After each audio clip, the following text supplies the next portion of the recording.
Hey, happy So What Day. I hope you're having a great start to your week. And I hope that you are finding ways to beat the heat because it is crazy hot in most of the country. And I've got some fun summer projects that you can create quickly and easily and, hopefully stay in your air conditioning or a little bit cooler area and be creative and sew something for the rest of our summer months to enjoy. Lots of you saying hi, and yes, hot South Carolina, hot Ohio, I know it. All right, so we're going to beat the heat together. And, over the weekend, it was National Ice Cream Day because, there's a national day for everything, it seems. And this was one that I thought we should celebrate because who doesn't like ice cream? Am I right? So I created a cute little ice cream themed garden flag. And, we had a free project. I think it was in May. It's still available at sulky.com. And it was a quilty garden flag made out of really great quilting cotton fabrics and machine embroidery. And a number of people said that this garden flag was not practical for them because of weather and whatnot, and that the quilting cotton needed to be treated or the garden flag needed to be hung, outside of the elements and things like that. So I thought I would create a garden flag using some ripstop nylon fabric, and that would hopefully withstand the elements a little bit better. Now, that quilted garden flag, I still absolutely love it. It was quilted with Sulky invisible thread, and I did free motion work and piecing and embroidery and all these great things on it. So I thought, if you were worried about that one being out in the heat and the sun and the elements, that you could hang it on your wall or under an awning or something like that to protect it. But this ripstop nylon one, that fabric can at least withstand a little bit of rain and things like that. So at any rate, I created a new take on that garden flag. It's actually a totally different pattern, but the same sort of dimensions, right? And I know I put the finished dimensions in the blog post, and I linked to the blog post where you can get all the instructions for the garden flag in the description of today's post, along with links for all the products I'm going to talk about, because I'm actually going to show you 3 different summer fun projects today because they come together so easily. And I probably would have finished talking about the garden flag in the first 10 minutes of today's program. So I am actually going to show you 3 projects. All right, so this one measures about 12 inches wide by about 13.5 inches long. So if you want a little bit longer garden flag, or if your garden flag stake is a little bit wider than that, this one fits mine. The width-wise, absolutely perfect along the horizontal piece of my particular garden flag.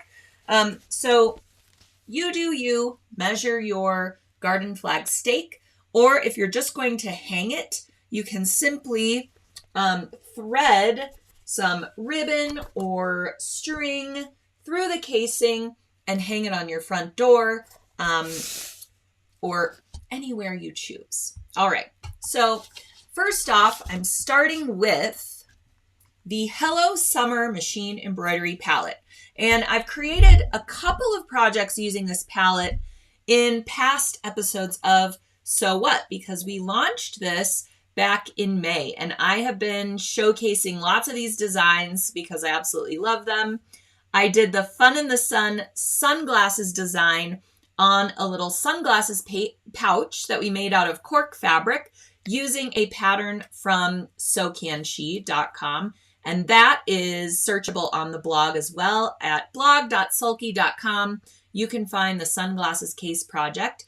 I also showcased the Slice of Summer watermelon design on a food tent, a fabric food tent that I made.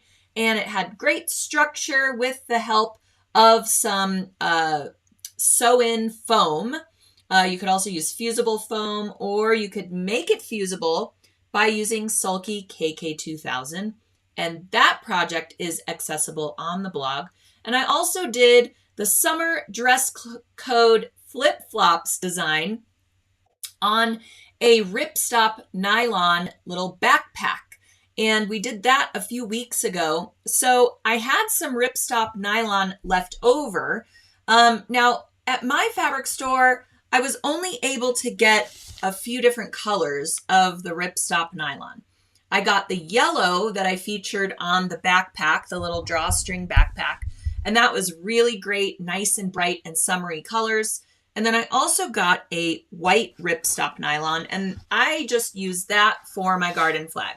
Now, in hindsight, the white is, well, it's white. So again, if you are concerned about the elements or rain or dirt getting on your flag, maybe you want to go with a different color. You will find the ripstop nylon in the specialty area of the fabric store. Mine was near the canvases and actually near the home decor fabrics. So just ask someone and they'll show you what colors they have available. My store had like a green, the yellow, the white, and I think maybe a red color as well, and that was it. You can always further embellish this flag as well. Once you do your embroidery and add it to your flag material, you could add trims, you could add more fabrics, you could top stitch ribbon down it. You can make it as fun and exciting as you want to add a little more summery kind of playfulness to it. So the first thing we're going to do is hoop only our stabilizer in the hoop. And I used Sulky's Soft and Sheer Stabilizer for this. Now, I'm not embroidering this design right onto the ripstop nylon fabric because it's a very dense design with a lot of stitches. The design comes in 3 sizes. So when you purchase that thread palette, you will also get the entire design collection, the one I just showed you, as well as 10 spools of rayon embroidery thread that coordinate with all the designs. So you'll get the 6 designs in 3 sizes. You'll get a small size for a 4x4 hoop, a medium size for a 5x7 hoop, and a large size for a 9x10 or larger hoop. I used the large size of this design, and it's a ton of stitches. Lots and lots of fill stitches to create this big ice cream cone. I also swapped out my thread colors using the palette to create a vanilla chocolate strawberry kind of Neapolitan flair on my ice cream cone. But these are actually different colors.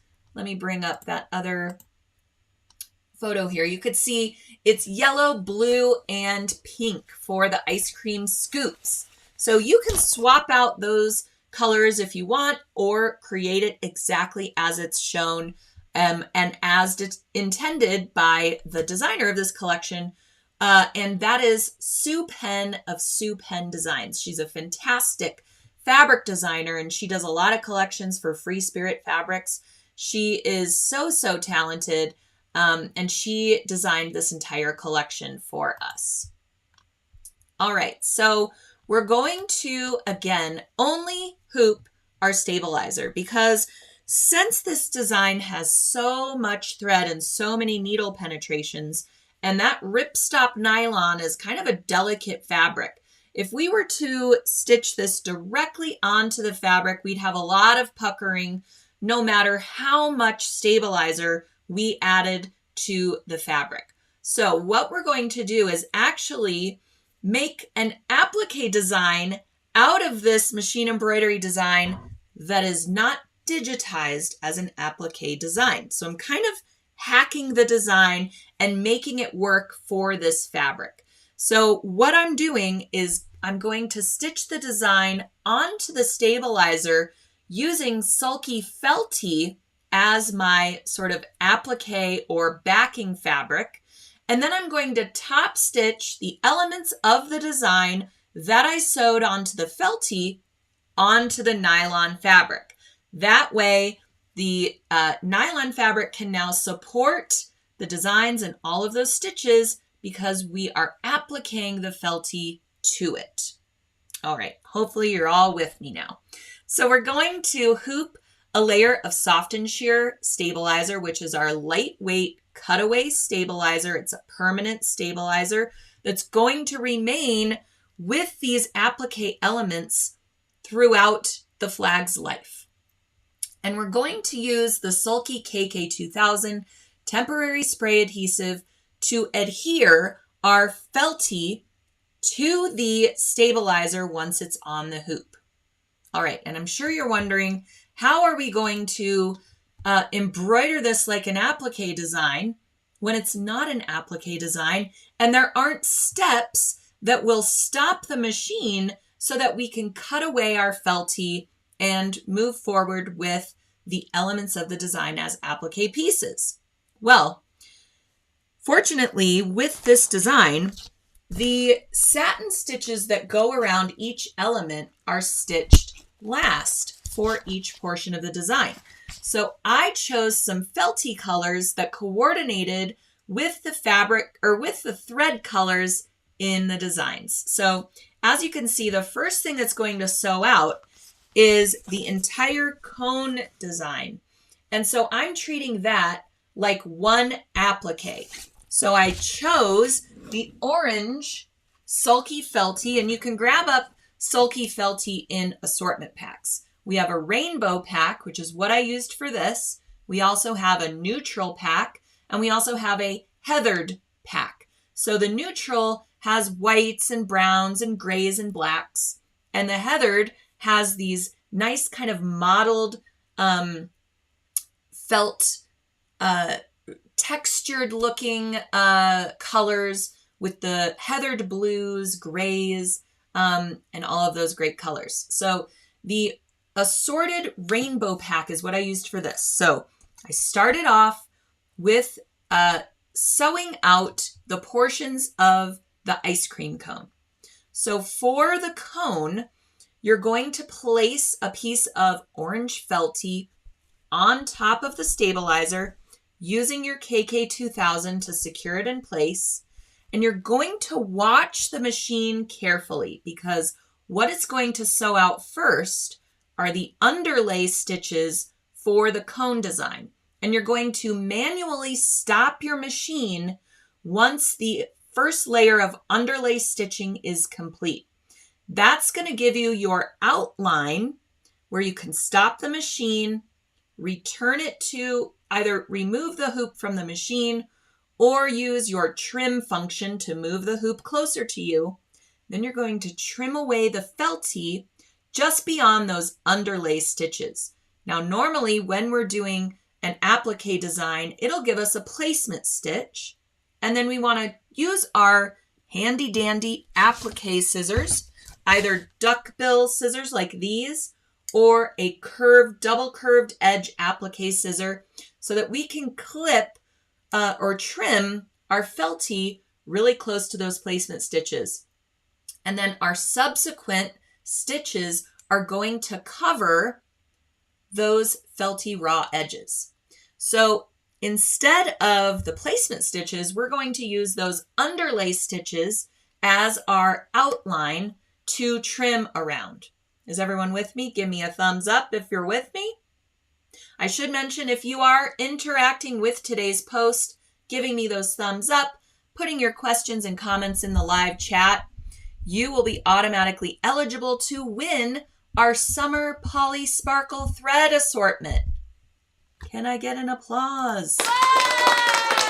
All right, so be sure to continue interacting with the live stream so that you are eligible for today's gift. And I will pick a winner about tomorrow evening to give lots of people a chance to watch and comment and interact with the post.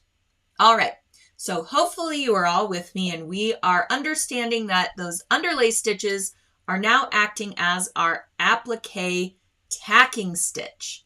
All right, so we're going to move through the design. Here you can see these are those underlay tacking stitches. And I guess actually I used a tan color of felty as opposed to the orange felty, but the orange felty would also work under the cone design because that is sewn out with a bright orange thread from the color palette. So either one of those is going to work for you for your felty applique.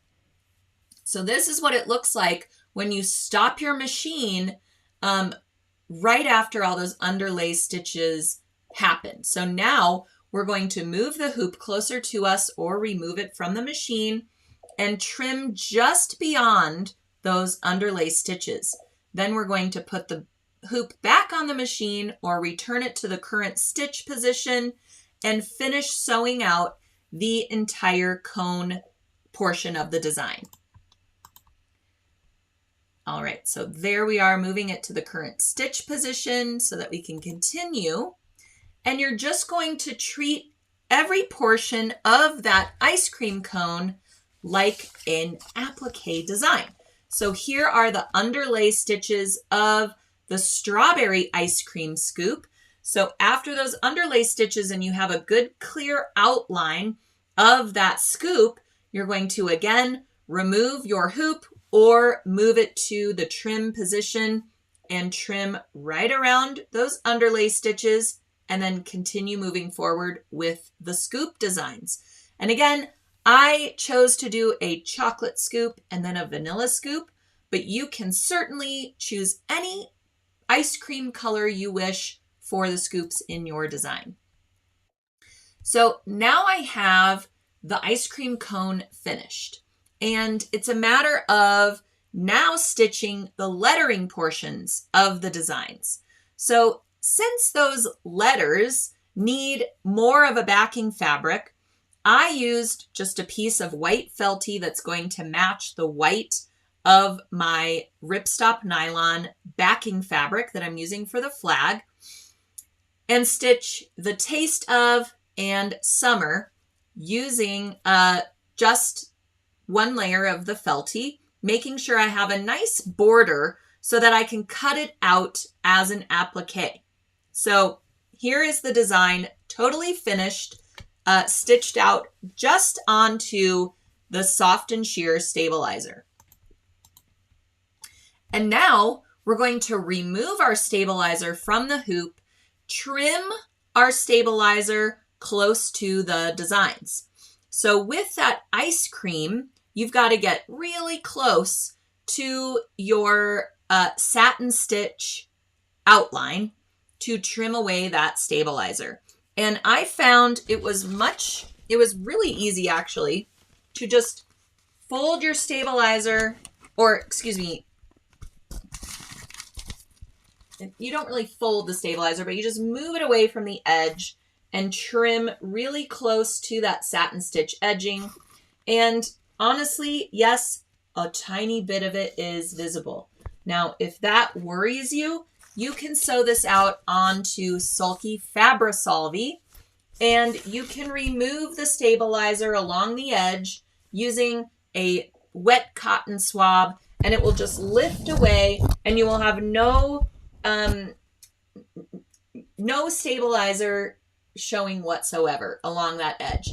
It didn't bother me because I'm using, again, this white ripstop nylon, and that tiny little bit of stabilizer you can see along the ice cream applique totally blends in with the rest of the fabric. So that didn't bother me at all. I didn't want to use Fabri-Solvi for the whole design because I didn't want it to, I wanted the additional stabilizer to remain with the project over time. And if you're using the Fabri-Solvi, then it can wash away along the backing of this design. And you know, with the addition of the felty, it's probably not a deal breaker. So if you did want to use the Sulky Fabri-Solvi instead of soft and sheer, you could definitely get away with that choice. All right, so you can also see in this image that I have this really cool pair of wavy edge scissors. I acquired these quite a few years ago. They're a Fiskars brand, and I like to use them any chance I can get because they're so fun. If you don't have wavy edge scissors, you can simply cut away your white felty around that lettering using pinking shears, or you can just cut a wavy edge freehand using your scissors, anything you want. You might have a wavy edge rotary blade that you could use to cut out a decorative edge along those two appliques. So that is entirely up to you. All right. Oh, here I am then trimming away that excess stabilizer. And now we are going to place those applique elements onto our ripstop nylon flag fabric. So what I did was I started out with a large rectangle rather than two rectangles, and that just gives me, a nice folded edge to work with. So we're going to fold this in half so that we can position our applique pieces, and center them on the flag. Keep in mind, you're going to have an upper edge that folds over to the wrong side, or the back side rather, of your flag. So you want to position your applique pieces a little bit lower on the flag. So we're not going to center it entirely in the hoop. We also are going to have a seam allowance on the raw edges opposite the fold. So you'll want to take all those things into account when you are planning your applique pieces or your applique placements. And all of this is in the blog post as well. So if you are interested in all the dimensions and the placement pointers, you can head on over to the blog post, which I linked to in the description of today's post, and you can get all those instructions. All right, so now I have my design elements on the flag. You can see I've placed everything a little bit lower than that upper edge, and then I'm going to slide it over about 1/4 inch, even 1/2 inch towards the fold, so that I do have that seam allowance and everything's going to look nice and centered once the flag is completed. So now we need to secure those freestanding appliques without using pins, because pins are going to permanently mar the ripstop nylon. And definitely make sure that you unfold this before you head on over to the machine to secure your appliques, because, we get kind of caught up in the project and we take it over the machine and realize it's still folded in half. So remember that as well. But I started off using the Sulky KK2000 to secure my pieces, and it worked great for the lettering on the felty. Now the ice cream cone is very dense, so the KK was not enough tackiness to hold that in place for top stitching it to the nylon fabric. So what I did was I first tried to secure it with the KK, realized it wasn't going to work that well, and I actually took my fabric over to the machine and kind of just held the ice cream in place. And I started appliquing with the ice cream designs, since my lettering was held in place well by the KK2000. So honestly, I just held it in place with my hand, but you could also use some masking tape or washi tape and just tape it in place, take it over to the machine and start stitching, and just remove the tape when you get to it. So that's going to help you make sure that your placement isn't compromised by moving it over to the sewing machine.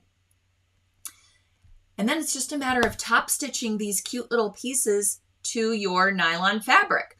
And you can use a thread color that matches all of that beautiful embroidery, or you can use Sulky invisible thread, which is what I did. And I just placed my needle just inside of the satin stitch edging on my ice cream scoops, and I top stitched that in place, and then I top stitched my felt lettering in place. So after you add your applique elements, you can now construct the flag, and it couldn't be easier. You simply fold it in half, right sides together, and then you're going to sew your upper and lower edges, and then sew that long raw edge that's opposite the fold. Make sure to leave yourself an opening for turning it right side out. So I left my opening along that long raw edge, as you can see here. Clipped my corners, being careful to not slice through the stitching, and then turned everything right side out through the opening. And then you're just going to turn your opening raw edges toward the wrong side. And again, don't use pins here to close your opening, because those pinholes are going to be permanent in the vinyl. So instead, I used my trusty Clover Wonder Clips to just close my opening, and you can hand sew the opening shut if you want, but I just top stitched the entire flag perimeter, which closed the opening and made a nice edge for the flag. Then all you need to do is fold that upper edge toward the wrong side to create your casing so that you can place this onto your garden flag. And I think I folded it maybe 1 3/4 or about 2 inches to the wrong side and just top stitched that down, following the previous top stitching along that upper edge. So it's as easy as that. And then you can simply hang up your garden flag wherever desired. So easy. Now, again, I put this image on the other side of the screen, so I have to pop over here to talk to you. But again, you can add more embellishments to this.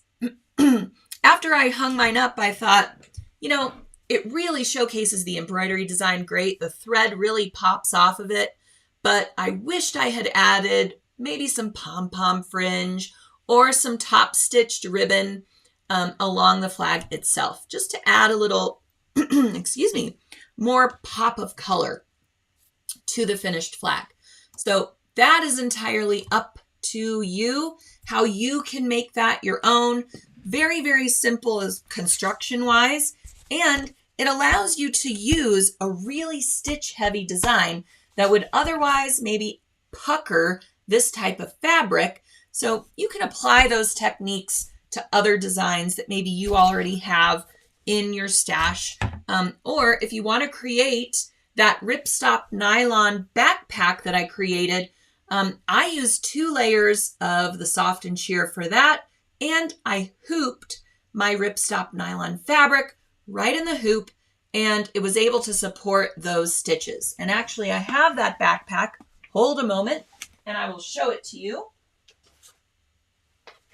So if you happen to miss that episode of So What, it's available on our YouTube channel. We actually have a So What playlist, and you can go back a few weeks and find all the instructions for this. They're also on the Sulky blog. So this is a really stitch-heavy design as well, and I sewed it right on to the ripstop nylon for this really cute drawstring bag, and it worked great. So it all depends on your stabilizer and the finished look that you are going for. I will say, there are some areas where it is a little bit puckery still. It's just the nature of the beast, really, with this fabric. You're going to be hard-pressed to find a heavy design like this sew out on a finicky fabric like this without getting some little tiny puckery areas here and there. But especially something like this that you're going to cinch up, and you're going to have lots of natural folds in the fabric while you're using it. Those little puckers are just not even noticeable when you are wearing your great backpack. Someone asked, do you use a Microtex needle? And yes, I did exactly that. A Microtex needle has a very sharp point, so it allows you to sew or to embroider on these finicky fabrics that are lightweight like this with a little bit of coating Allows you to sew those out without snags, without creating larger holes than the thread needs to pass through the fabric. So I did use the Microtex needles for this. For this one, I used embroidery needles, I believe, because I was going to sew out applique type designs onto the felty. So I didn't need necessarily that Microtex needle that has that super sharp, thin point to it. All right. So next up, well, first, let me see if there are some other questions that I need to address. Linda is saying, does Sulky carry the ripstop nylon?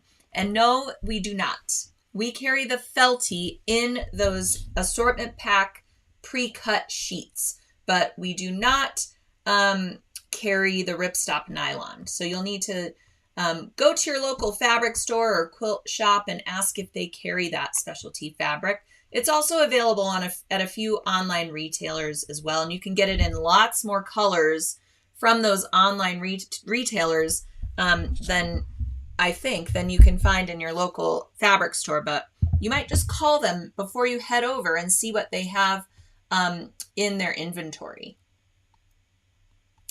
All right. Yvonne says, I love that flip-flop design, and so would my daughter. Awesome. All right. Melinda says, what is the name of the felty fabric? So it's actually spelled Felty, and it's a Sulky product, and it has such a great feel to it and such a great weight to it. It's totally different than the felt sheets you'll find in the crafting area of your fabric store. This is like a needle felted 100% polyester felt, and it is specifically manufactured for machine embroidery applications. I've used it to make little pillows, little shelf sitter type pillows, a sunglasses case, things like that. It can take lots of needle penetrations and lots of thread. So it's great for freestanding patches if you want to use it as a backing for that, for applique elements of designs. It's just, once you try working with it, it's so fantastic for machine embroidery or just little sewing projects as well. If you like to do applique or lots of stitches onto your felt. Or if you're looking for a felt that is kind of like wool felt, but at a much better price. So you'll want to try it out. And again, it comes in assortment packs. So you can get a rainbow pack that has lots and lots of bright colors in it. You can get a neutral pack that has the whites, the grays, the browns, or you can get a heathered pack that has the, kind of army greens and navy blues and gray heathers, those types of colors.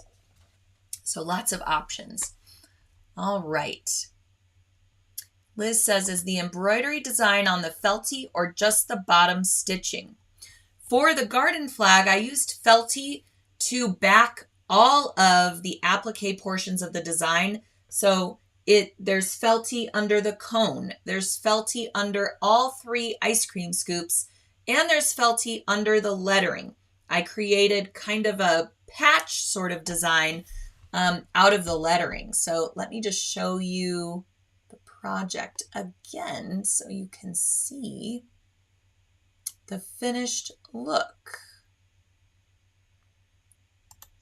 There we go.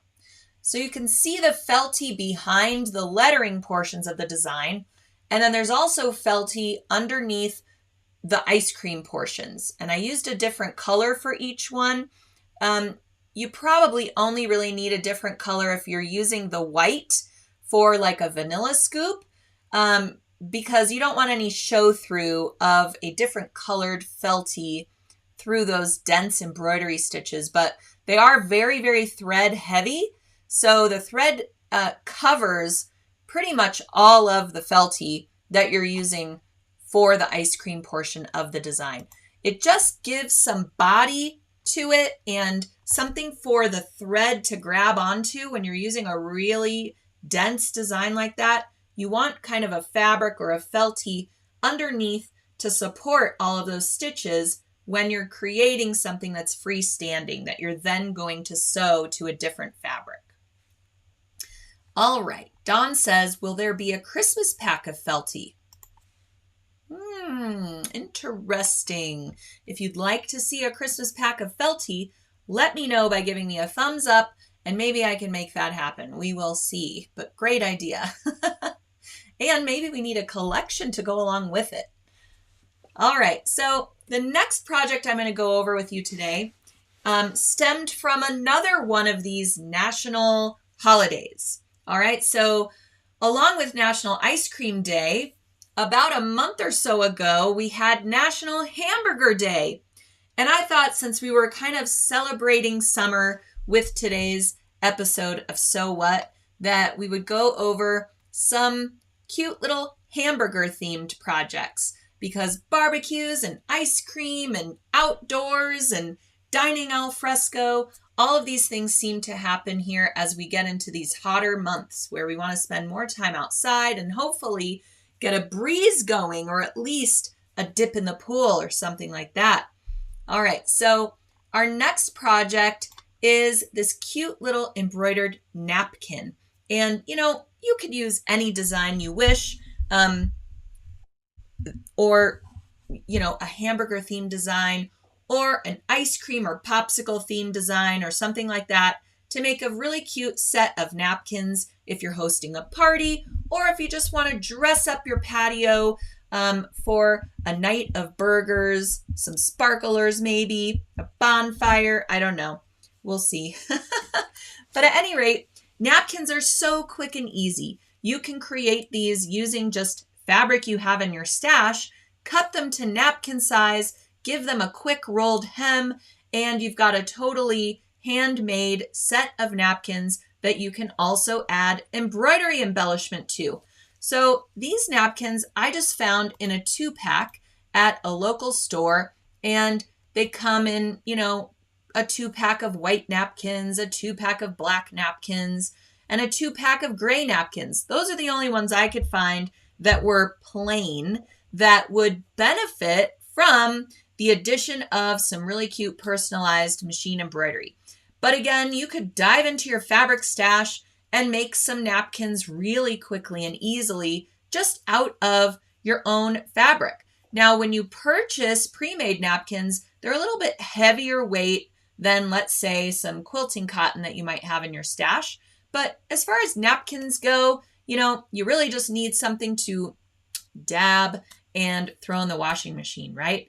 So for this, since they're going to be washed quite frequently, and maybe you want to bleach your napkins, especially if you get some white ones and you're having lots of ketchup and mustard, I'm going to be using Sulky Poly Deco thread for the embroidery. You can just, it's bleachable, washable, color fast, and Poly Deco is really something, or a thread you want to use if your item's going to be out in the sunshine, or, washed really, really frequently, like something like a napkin. All right. So yes, Linda, she's asking, do you wash your pre-made napkins before stitching a design on them? And yes, I definitely recommend pre-washing your embroidery blanks, just to make sure they're not going to shrink on you after your embroidery is added. All right. So for the napkins, since they are pre-made, I am going to be doing hoopless embroidery, because I'm going to add my embroidery design on the corner of that napkin. So when it's rolled or folded, it shows right side up right on the little corner, or one of the little corners. So in order to do that, I have to do hoopless embroidery, because the corner of my napkin is not going to fit in the hoop. It's going to be flapping in the wind and cause lots of puckering and issues in the embroidery machine. So instead, we are going to use Sulky Sticky Plus Stabilizer, one of my absolute favorites. I use it all the time. And by now, all of you probably have a Sticky Plus slitting pen. That's what we're going to use to score our stabilizer paper backing without slicing through the stabilizer underneath.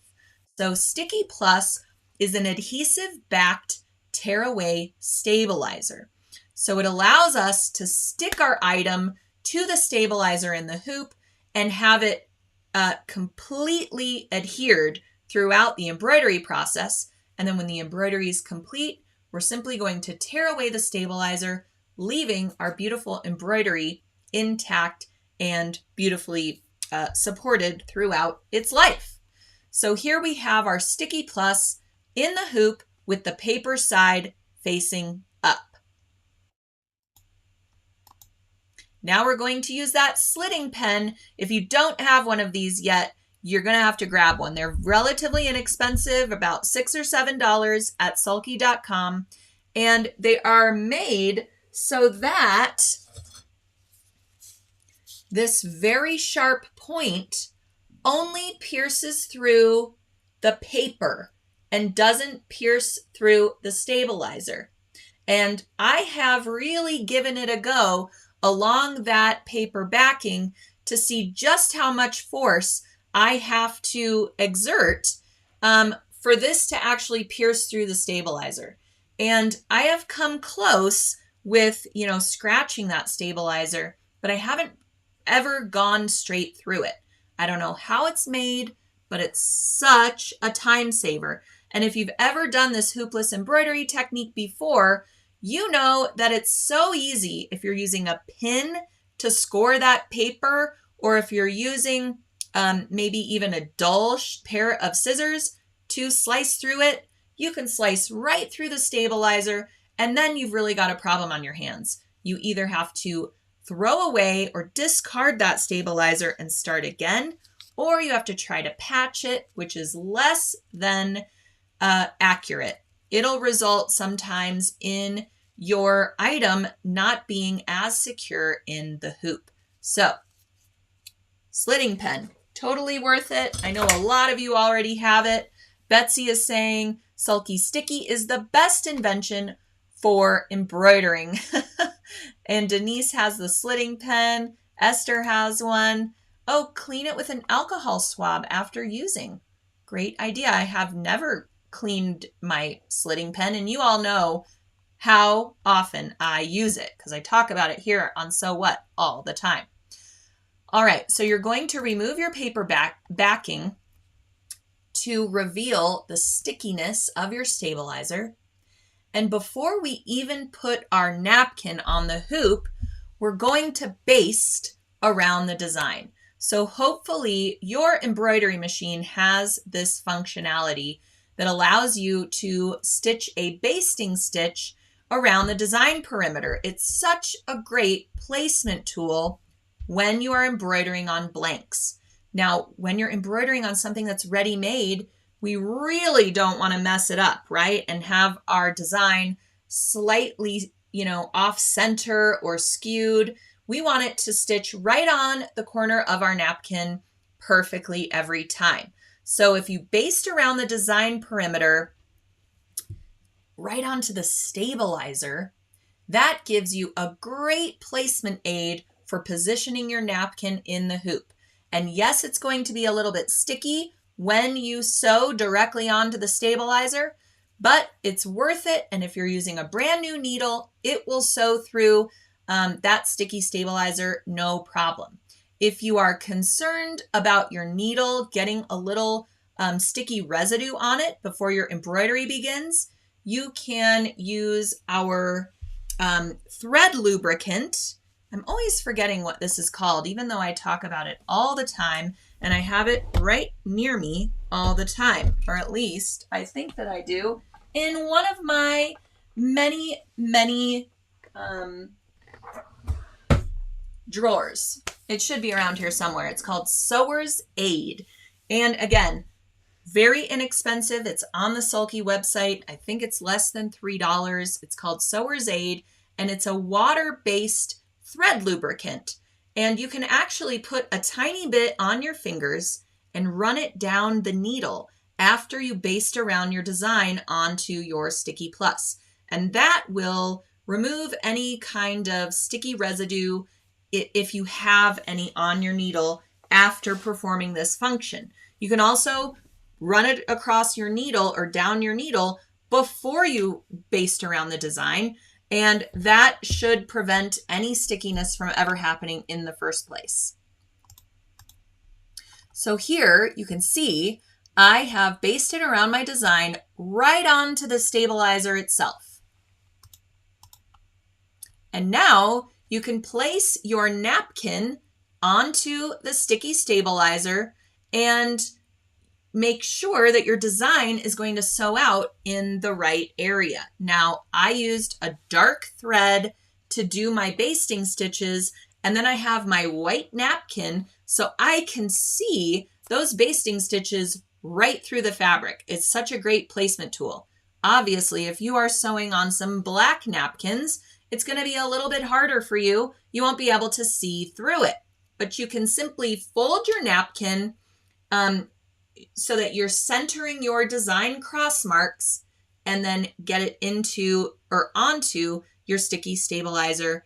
And then you can use your basting stitches, lift up your napkin here and there, use your basting stitches to center your design where you want it. All right, and then you're just going to sew through the design.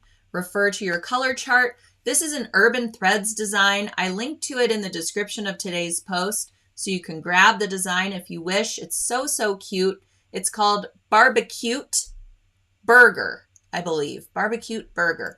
So here is me just kind of working through the steps of the design. This is another really thread-heavy, dense design as well. And that Sticky Plus really provides the stability and the extra sort of thread count for your napkin so that all of those threads have something to hold on to during the stitch out process.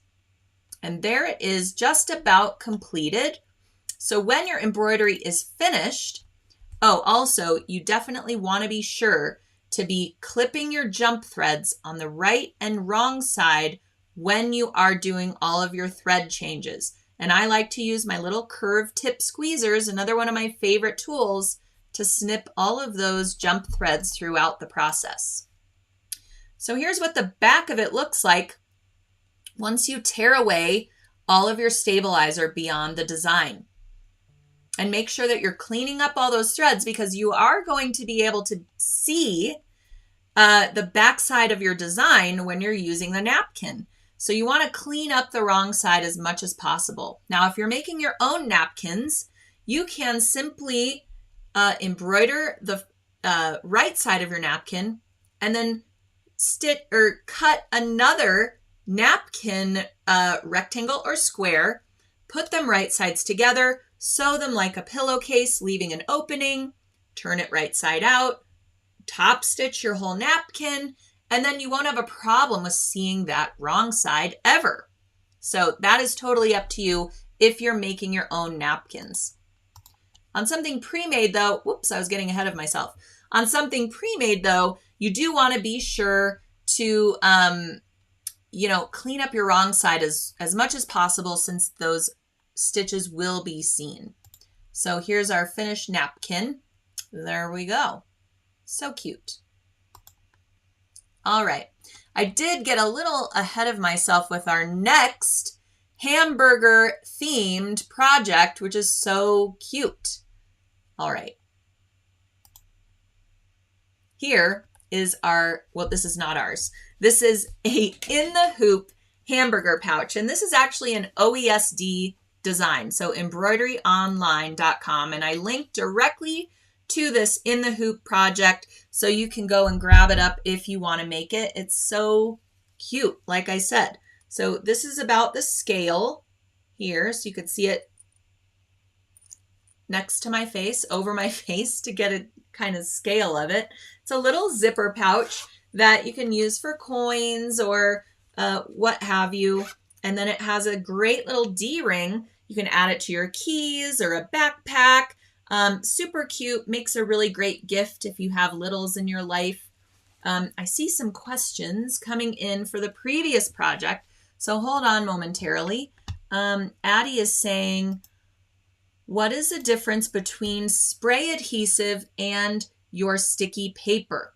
All right, so spray adhesive That's our temporary spray adhesive you can use for basting quilts, adding fabrics to other fabrics for appliques.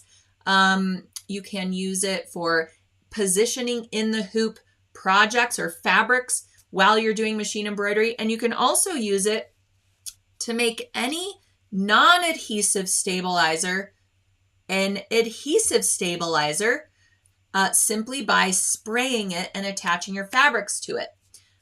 So in certain instances, I will use the Sticky Plus if I want a tearaway stabilizer that's a little bit on the medium weight side. If I want a lighter weight stabilizer, I will use a soft and sheer and make it sticky by using the spray adhesive to attach my fabrics to it. And that's just a lighter weight option to the Sticky Plus.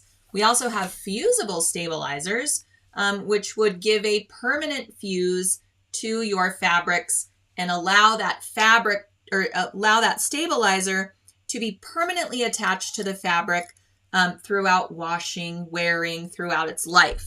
So there are lots of different stabilizer types, and they all have their own purpose or need based on the technique or the fabric type and weight that you're using.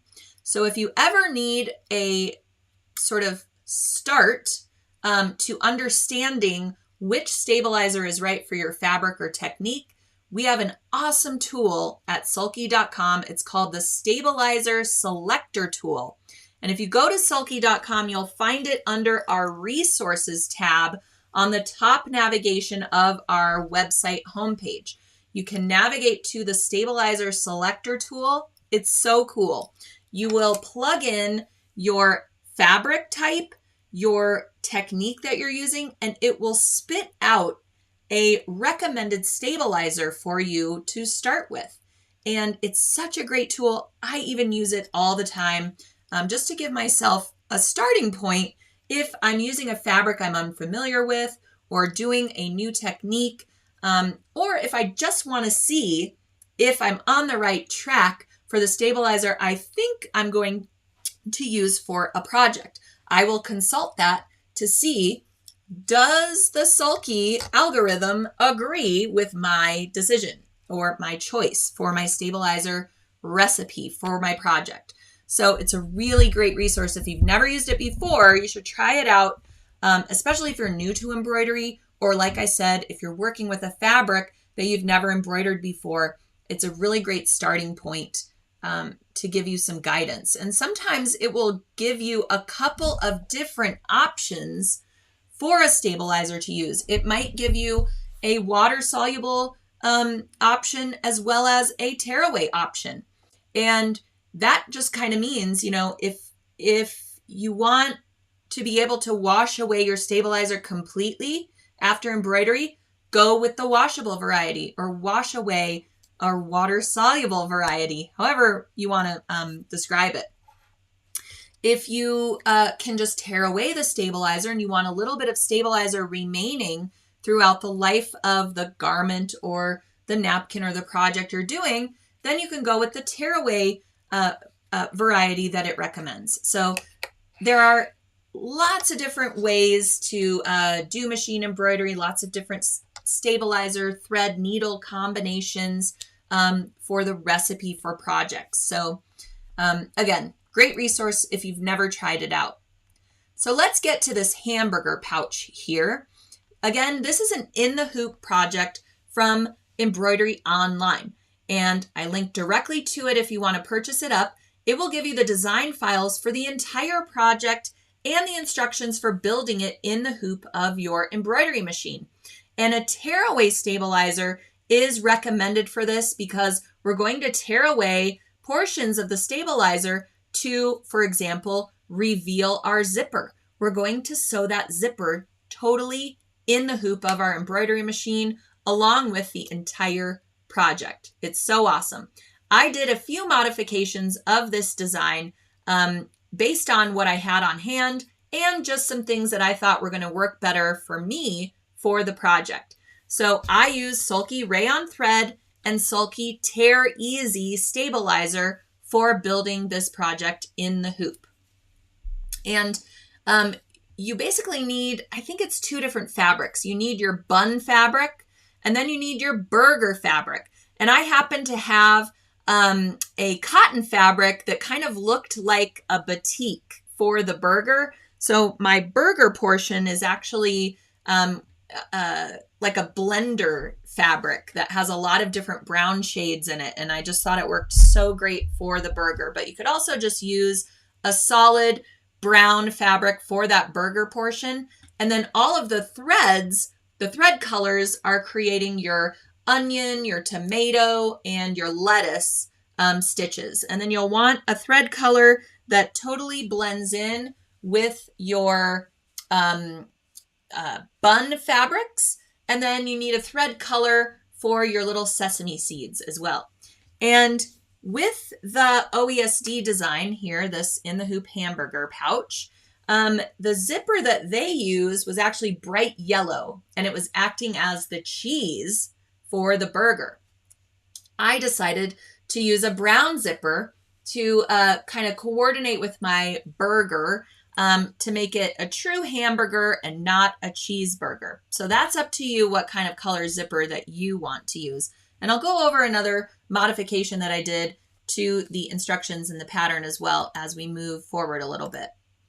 So here is my tear easy. And as with most all in the hoop projects, you're going to hoop only the stabilizer. So are you noticing a theme here where we're hooping only our stabilizer for all 3 of these projects today? But in this case, I'm starting with the Sulky Tear Easy Stabilizer. So I've got it hooped up and I've placed my hoop on the machine, and I'm going to start off with my zipper placement stitches.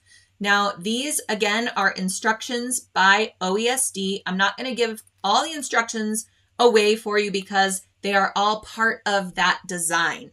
But I did want to show you that I started off with a zipper that's way longer than I needed it to be.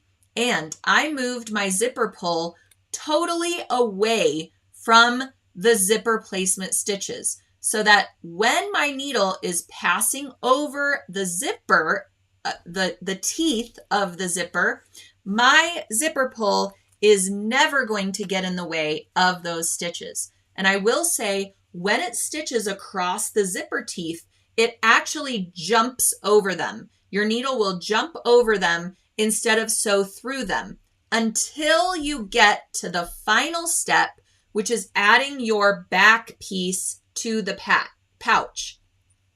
When you add the back piece, it's going to sew the whole perimeter of your hamburger pouch except for your little opening area, right? Well, actually, no, there isn't an opening area because you turn it right side out through the zipper.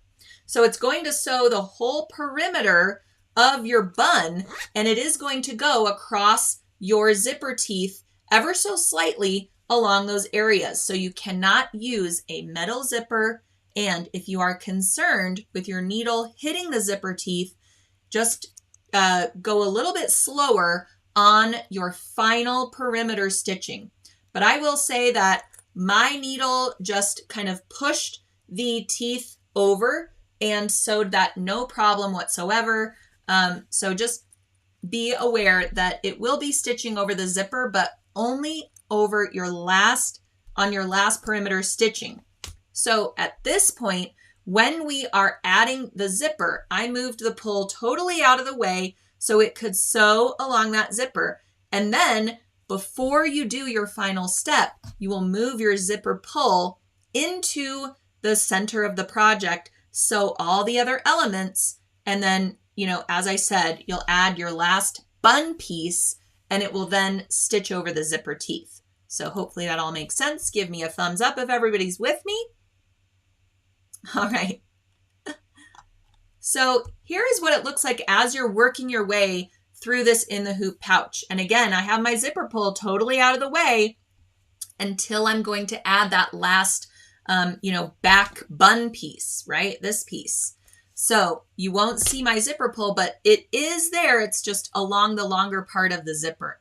So when you are creating an in the hoop project, and if you've never done one before and you have an embroidery machine, you will love in the hoop projects. It's so fun to make, so easy. All your stitches are absolutely accurate and spaced perfectly. You can do zippers in the hoop, and you don't even have to swap out your presser foot because you're doing it all in the hoop of your embroidery machine. And here I wanted to show you, see how the stitches along the zipper are much longer? Okay, that's because as it is now, your needle is skipping over the teeth. So it was really smartly designed by the folks at OESD so that you don't have that worry about stitching over the zipper teeth, 5 times during the construction of this. You're only stitching through it on that last step of the design. Okay, so here's another modification I made to this pattern. So they suggest that you use a piece of grosgrain ribbon to attach your D-ring to the little pouch. And that's perfectly cute and totally fine. I did not have grosgrain ribbon that was the correct width that was needed for the D-ring. So I happened to have a bunch of leftover faux leathers and cork fabrics. You want something that's not going to fray because we're going to cut just a rectangle of it to the dimensions required for the ribbon, but we're going to use either faux leather or cork fabric, or again, a no fray fabric. Even like a fleece or the felty would work for holding your D-ring in place because none of those fabrics are going to fray. So in order to make sure that this faux leather stayed put during the stitch out process, I used one of my other favorite notions, double-sided basting tape.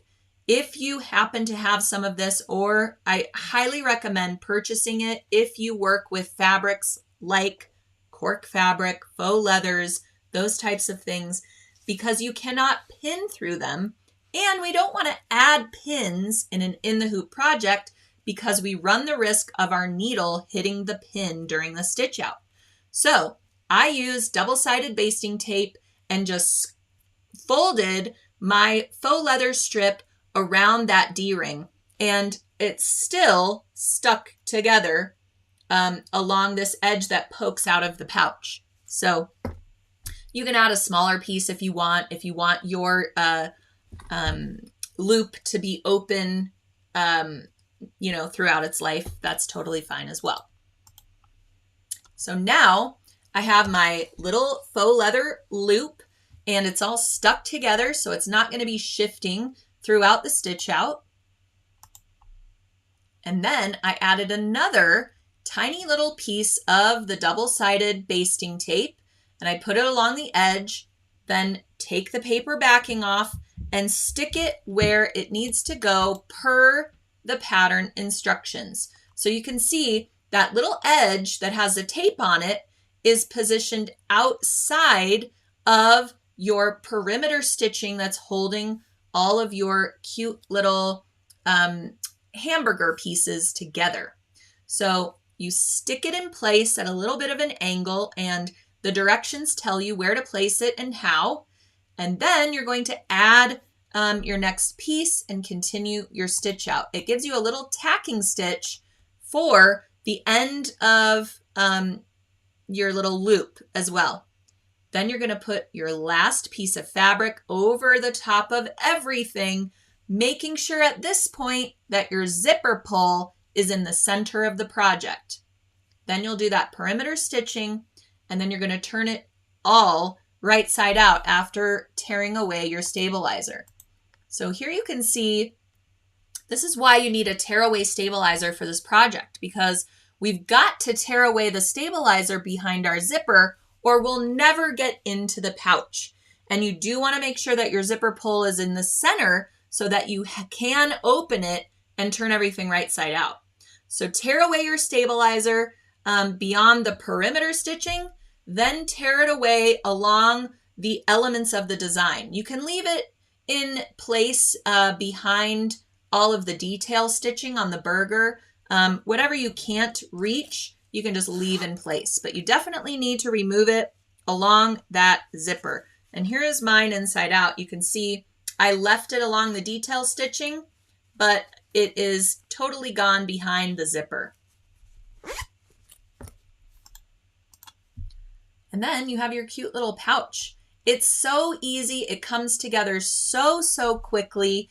Not a huge amount of thread stitching on here. It's more about constructing this in the hoop. You can use whatever you want for your little D-ring loop. And if you ever get little promotional keychains or little flashlights that have, key rings on them, you can save all of those things in a little bin in your sewing room. And then when something calls for a D-ring or an O-ring or a key ring, you can search in there and see if you can find a size that is suitable for your project. And even a project like this, it might call for a 1.5-inch D-ring. Well, if your ribbon is only 1 inch, use a 1-inch D-ring. We don't have to get super particular with something like this. It can be something that we have on hand and we can make it work, right? Okay, you can even eliminate this and just have a cute little hamburger pouch that doesn't even have a D-ring loop on it. So different ways of, just working with your stash and, grabbing up some stabilizer and thread, and then you can use what's in your stash to make it an affordable, quick and easy project for you. All right, so any other questions about in the hoop projects or working in the hoop? Esther says, I love in the hoop projects. And I'm going to get that pouch. It's so cute. Use the link that's in the description of today's post. You'll see it there. If you're not seeing the full description, be sure to hit that little see more button. And then you'll see this big old description that I prepared for you today that has all the links to grab up anything that you saw today that you are interested in purchasing. All right. Found the thumbs up. And yes, I agree, Esther. Double-sided basting tape is a lifesaver. And the burger pouch looks like so much fun. That's the other thing about in the hoop projects is you can whip out so many of these assembly line style, sew these up for an event. Are you going to go to a family reunion and have a barbecue or something like that? You could make everybody a little hamburger pouch. You could personalize the back of it with, March family reunion 2022.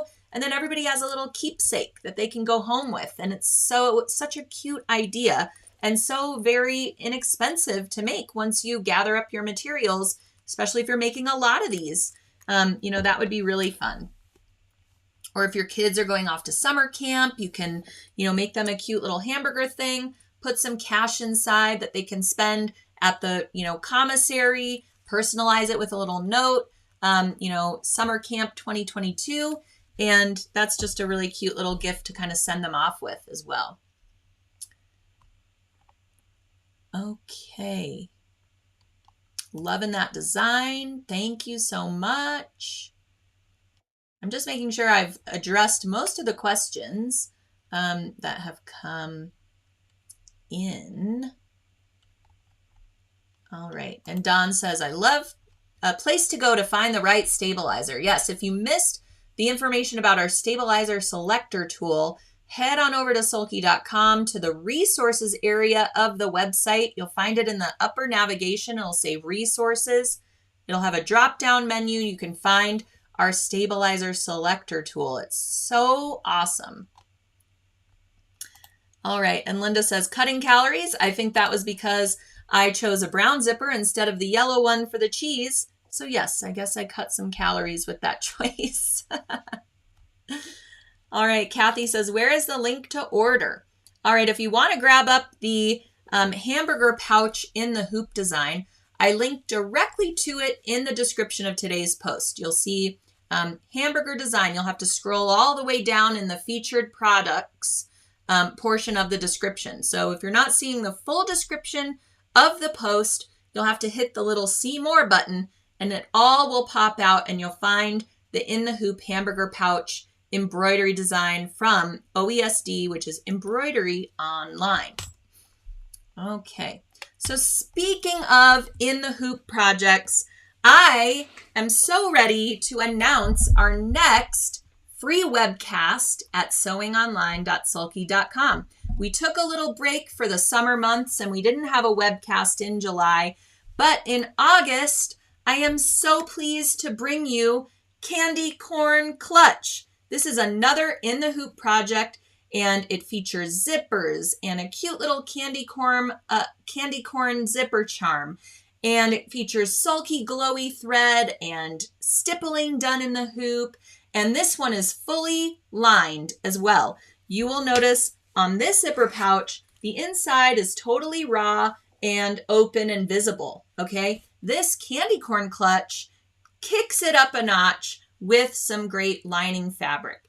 And another thing I'm excited to mention is this webcast we are hosting Sue O'Very-Pruitt of Sookie Sews.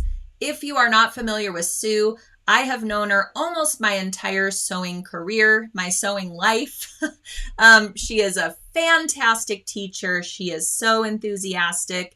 You will love her teaching style. She's going to take us through this in the hoop candy corn clutch. These cute things can be gifted to others, filled with candy. You can also jazz it up a bit and use it as a clutch to go to your holiday parties. It's so cute for Halloween. And it also features Sulky Felty. We're going to create the candy corn clutch using 3 different colors of Sulky Felty.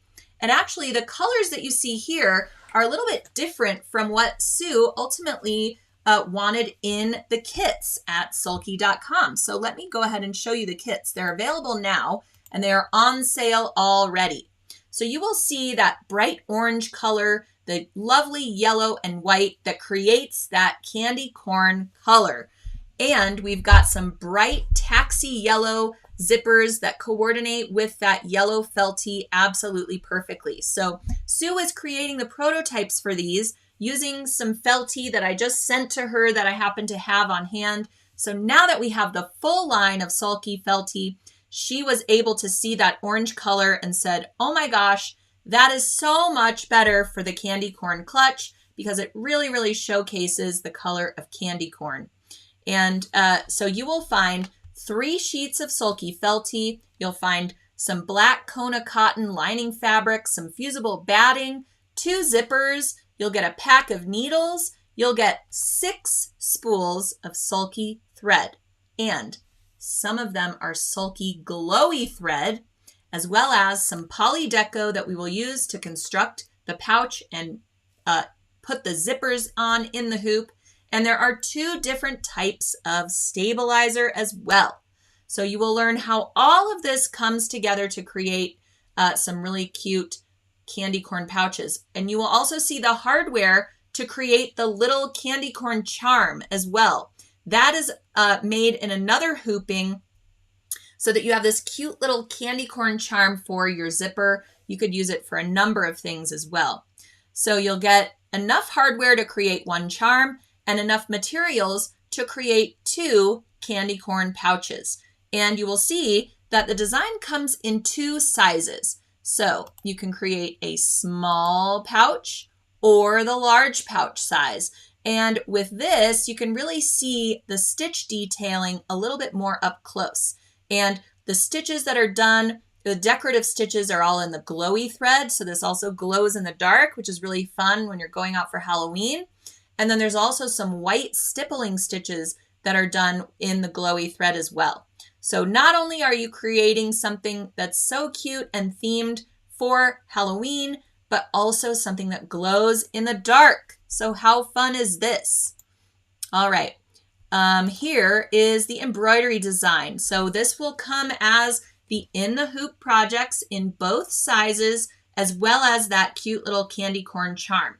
And it's for a 5x7 hoop for the small size or a 9x10 or larger hoop for the large size. So you do need those hoop sizes in order to create the project in the hoop. So this design collection is available separately, or it also comes with the kit. And the kit is already at a spectacular price for the webcast, and it will be on sale until midnight the day of the event, which is August 16 at 2 p.m. Eastern Time. So I have a little message from Sue that she went ahead and recorded for us, and I want you to get a little taste of her and her teaching style. So I'm going to go ahead and play the video, and then I'll come right back and address any questions that you might have. All right, here we go from Sue O'Very-Pruitt of Sookie Sews. Hello sewing friends, I'm Sue O'Very-Pruitt from Sookie Sews, and I'm really excited to share with you that on August 16th at 2 p.m. Eastern, I'm going to be doing the Sulky Candy Corn Clutch webcast.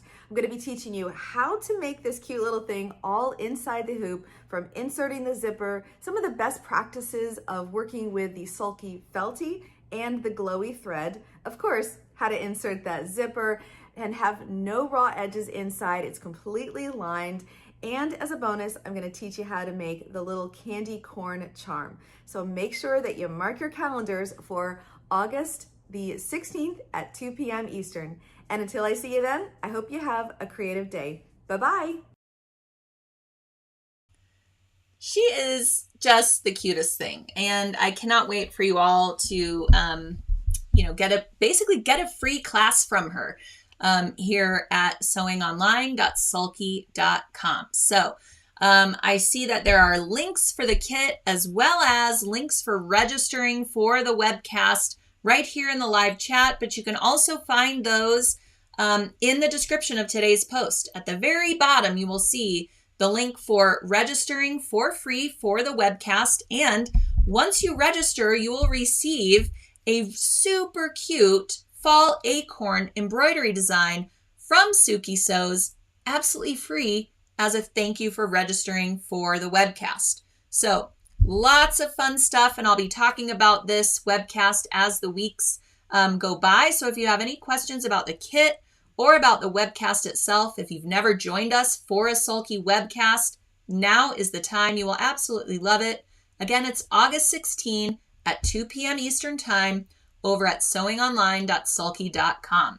So lots of you saying you ordered the kit, you're ready for the class already. So be sure to mark your calendar so you don't miss a minute of the live stream. And if you can't join us live on that day, be sure to register anyway, because then you can grab up your freebie and you'll be able to watch the webcast at your leisure anytime after the live event ends. It will be available to you on that event page, but you do have to register in order to view it. So I think everyone's really going to love that project and how quickly and easily it comes together. Plus, you get enough materials in that kit to make two. And you can make your cute little candy corn clutch or cute little candy corn charm to go with your clutch. All right. So it looks like I'm caught up on the questions. If you do have a question that I didn't answer, or you have a question after the fact, you can always email us at info@sulky.com, and we are happy to answer your questions anytime they are available. So have a wonderful rest of your day, everyone. I am going to try and get a handle of the mess of my sewing room so that I can bring you more inspiration and more projects in the coming weeks as we all beat the heat together. So enjoy your ice cream flag. I hope you all make one. Enjoy your hamburger pouch and your hamburger napkins. And I will see you next week for another episode of So What?